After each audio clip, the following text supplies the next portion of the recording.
Claudius recognizes the extent of his own corruption and its effect on the world around him throughout his soliloquy. Frequent biblical allusions and divine imagery highlights the concern Claudius has about his soul and its destination at the end of his life. This is seen in the image of his rotten act, which metaphorically smells to heaven.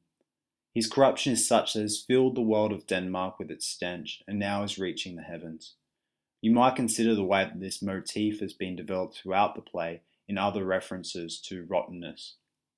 The biblical allusion to Cain and Abel reinforces old Hamlet's assertion in Act 1, Scene 5, that his was a most foul and unnatural murder.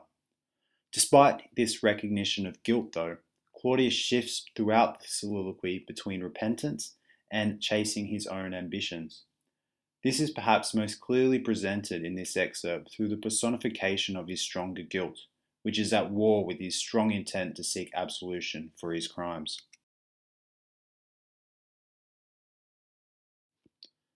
Claudius's indecision and uncertainty is continued through much of the soliloquy, and is reinforced in the rhythm of his language through numerous rhetorical questions and caesura. As we continue analysing the soliloquy, you might consider a variety of perspectives on Claudius's soul-searching. Does this highlight his uncertainty or is his insincerity?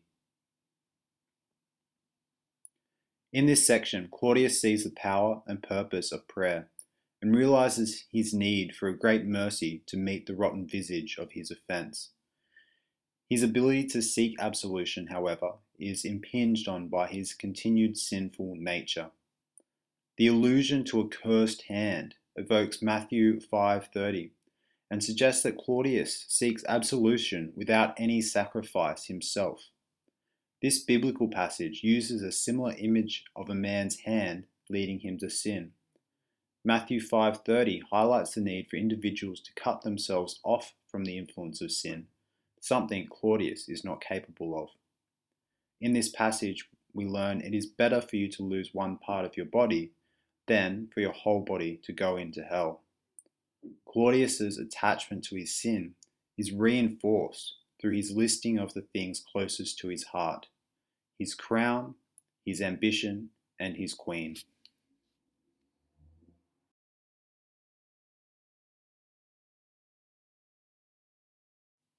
In the next part of the soliloquy, Shakespeare develops contrasting imagery between earthly corruption and heaven's divinity. This excerpt extends the concept of duality in the play, as Shakespeare explores the potential for repentance to be sought by even the most corrupted person. The potential for individuals to have a dual nature is framed by a rhetorical question: may one be pardoned and retain the offence? As an answer to his own question, Claudius considers the divide between earthly and divine justice. The personification of his offence and the image of the gilded hand reflects the way Claudius has operated in the world, through gilding or masking his corruption with pompous words and manipulation. The use of caesura to interrupt the line highlights a contrast between the corrupted currents of this world and heaven, where his true nature will be revealed in full detail, to the teeth and forehead of our faults, which means to the full extent of our faults.